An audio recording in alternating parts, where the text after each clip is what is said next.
We're going to take the ES shaft out and replace the burr and replace the shaft if it needs to be replaced.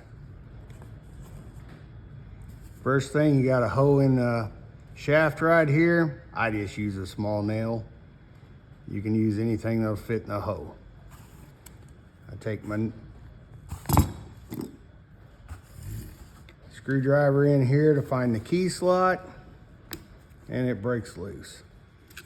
I use a smaller screwdriver to take it on out because it just fits better.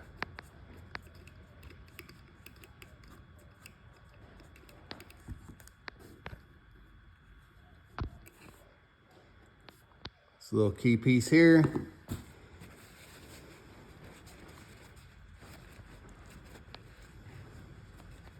Do not lose this. And then you can pull the shaft out.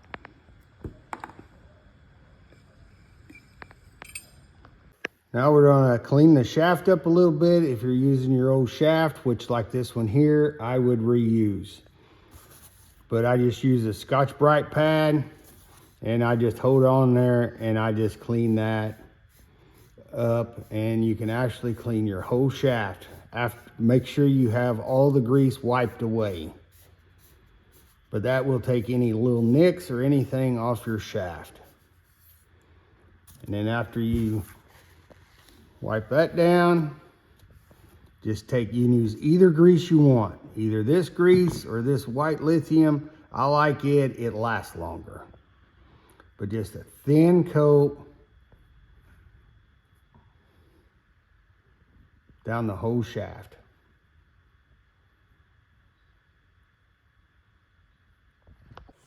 Okay, we got the shaft out, we got it cleaned up. Your shaft will always have some grooves in it right here. That's the way that wear, tooth dust, and water gets down in there. But when you go to change the burr, if you're not replacing your shaft, I always grab in front of that hole between the burr and there. So if you skin it up, it will not matter.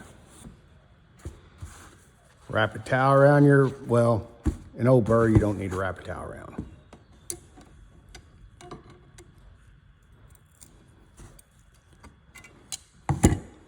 They're always tighter than that, but this one here I've just got took apart. Unscrew it, then you could put a new burr on. I would use blue Loctite for this burr.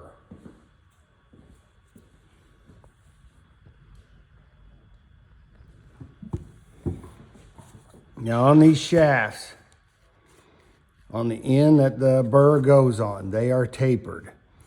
When you go to put the burr on, put it on dry first without any Loctite. You may have to work it back and forth to clean the threads, and you want to make sure it seats down on the tapered end of the shaft. But then you can put your Loctite on your threads, put it on, grab again in front of the little hole, wrap a towel around your burr. Do not squeeze tight. And then you just tighten. And then let it set up. The Loctite, once the air's gone, the Loctite will set up and the burr will stay on. Now we will slide the ES shaft in. I just kind of turn it back and forth as I'm going in.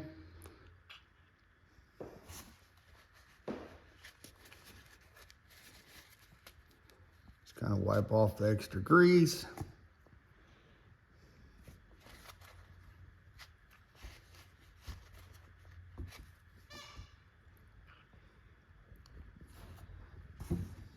Find the hole.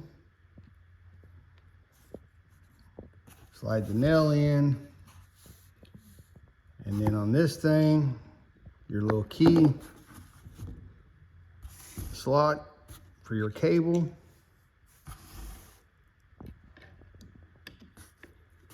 Make sure it goes easy. If it don't go easy, you got it cross-threaded. After I start it,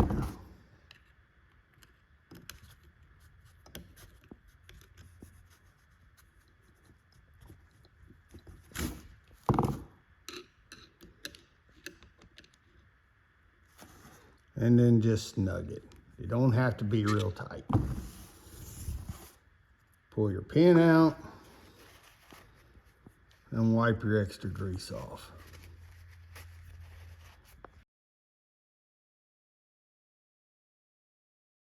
We are changing the disc, 1.25" disc on a horsepower head. Only difference between changing an 1.25" disc is what size of disc pliers you got to use.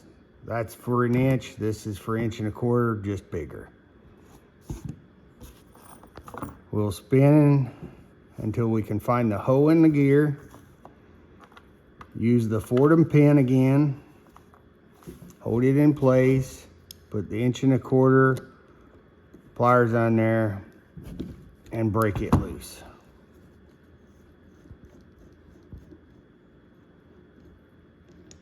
Spin the disc off and then get your new disc.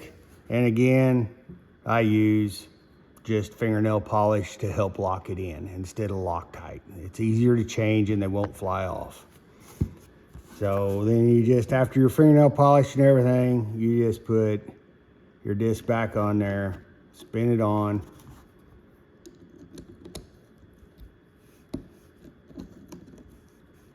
and just snug it down is all you do.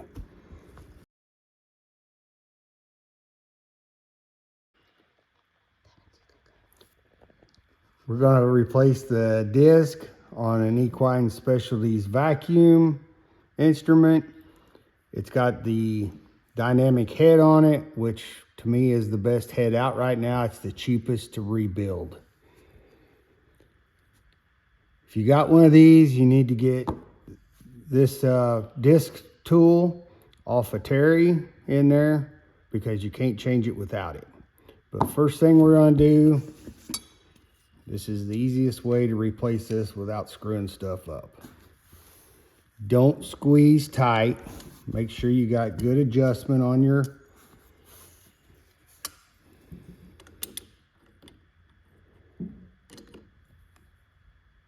just lightly start to unscrew that. If you squeeze tight, you will bend your guard.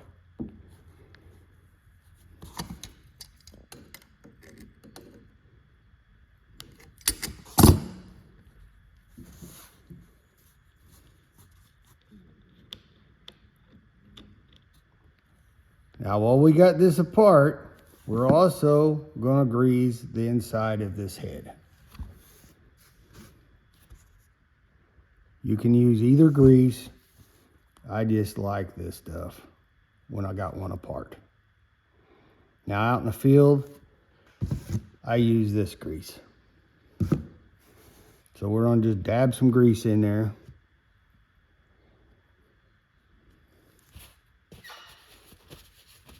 Then we will take the disc apart. All right, so we got the gear, the whole housing off. There's 4 little slots in this tool. There's one, they're little flat pieces.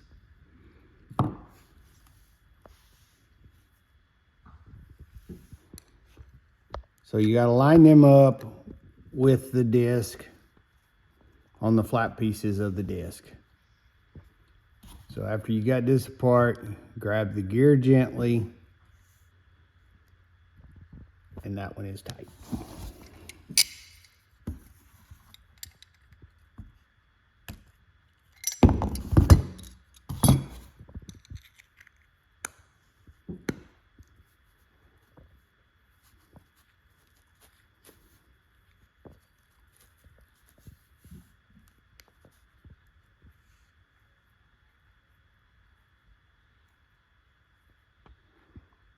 That's why I'd rather use fingernail polish than blue Loctite. Everything will come off a little easier. So now you got your whole thing apart. There is your disc. So get your new disc out, take a little fingernail polish, put it right on them threads. You don't have to have a whole lot, just a little bit. So as you do your fingernail polish,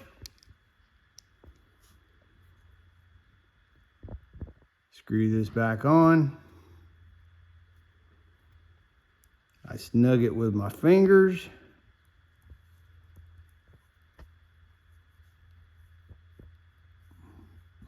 Then you add the disc tool. Gently hold your gear and just kind of hand tighten. Now after our disc is tight and everything, we got the grease in there, you start, and everything should go easy. Nothing should be in a bind.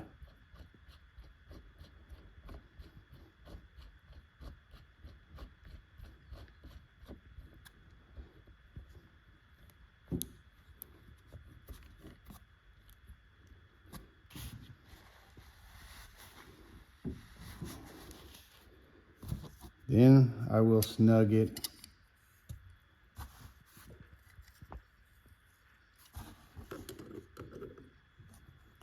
gently.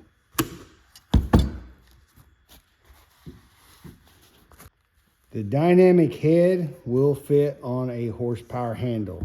So if you have a horsepower disc and the head goes bad, I would get a new head from Terry and it will slide right on there and screw on easy.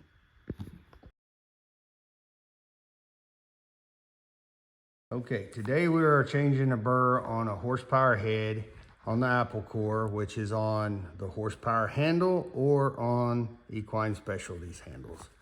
First thing, you take this little collar, you keep turning, and you find where the grease hole is. This pin comes out of a Fordham small handpiece. Slide it, if you're the gear, you need to turn it till you find the hole. Stick the pin in the hole. On your old burr, it don't matter where you grab it to break it loose. Break it loose. Switch out your burrs. On the new burr, you want to make sure you only grab the edge of it here or you'll crumble all your little grit off. To put the new burr on, I would use fingernail polish. You just coat the threads.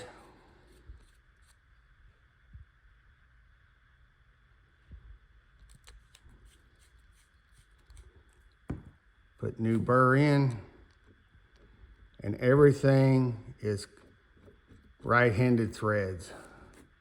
So righty-tighty, lefty-loosey. Easily grab the burr, snug it up.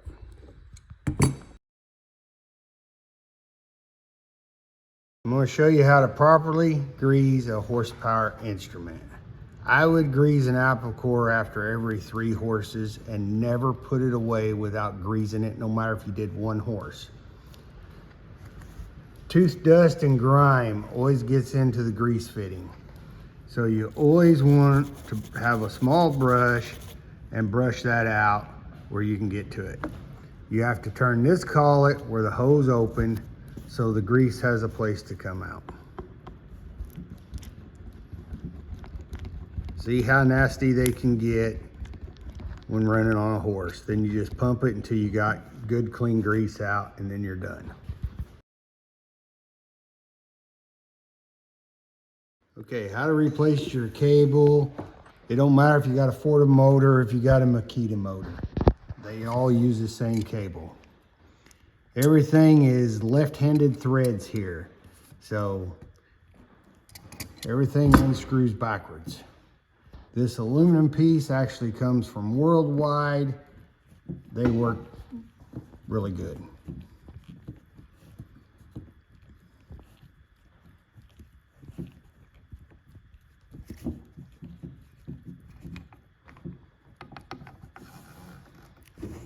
Okay, on your cable, little screw. Everybody needs to get them a set of small screwdrivers for the dental box. Loosen the screw. Most of the time your cable will be broke off here.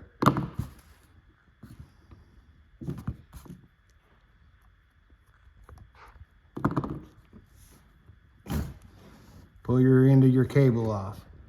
This has a flat spot inside, and it has a flat spot on the shaft of either motor that you got. So just pretty well the screw goes onto the flat spot. But you will take your whole cable out and then install a new one. But when you install the new one,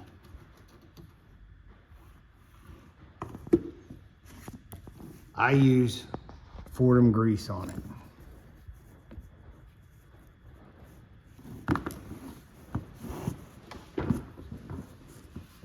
You can also use the lubrifilm, it just don't last as long.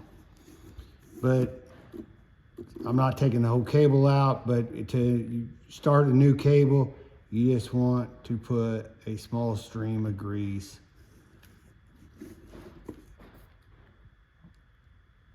all the way down your cable. Because if you don't grease your cables, they will get really noisy and rattle.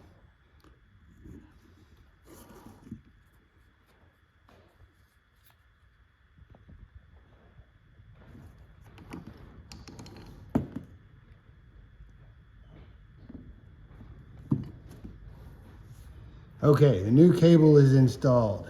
Screw goes on the flat spot, and you gotta watch. If you'll just set a little screwdriver in there, push it up. You don't wanna get your screw all that up in there like that.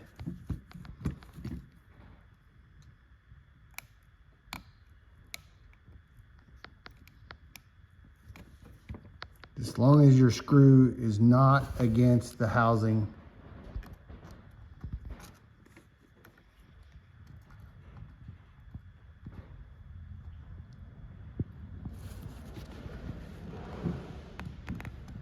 Snug the screw down, and then remember this is left-handed threads. So as we put it together, everything will be backwards.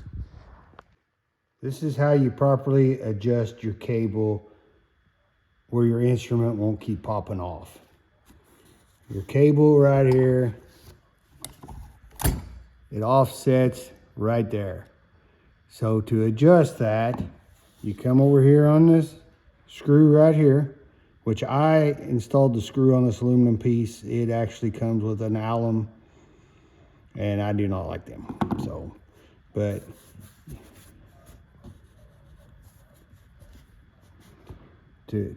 I slide the sheath down, which makes the sheath longer and the cable shorter. So I'm right here at the edge of this, and then you tighten your screw. Very important on your equipment that you have the right adjustment or it'll pop off.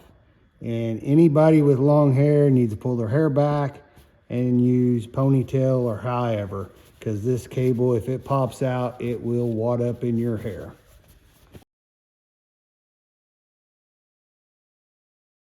Replacing springs on a big click. I think it's a 4000 series spec from Worldwide. These springs will break over time. You will want to get springs and screws. Take an Allen wrench, loosen them up.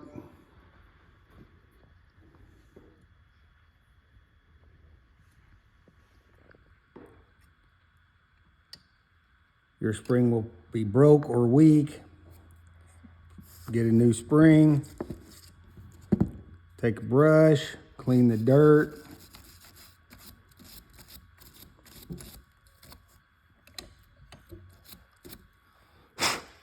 Blow the hoe out.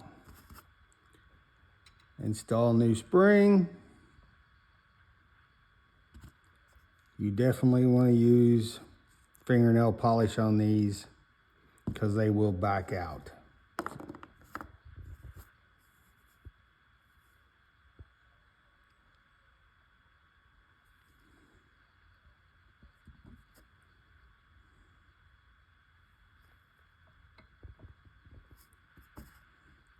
Everything should go in easy. You have to wiggle it around a little bit to get it to start. But if it starts hard, take it back out. These little alum screws, the head of them will strip out easy. Hold some pressure on your alum wrench. Snug up.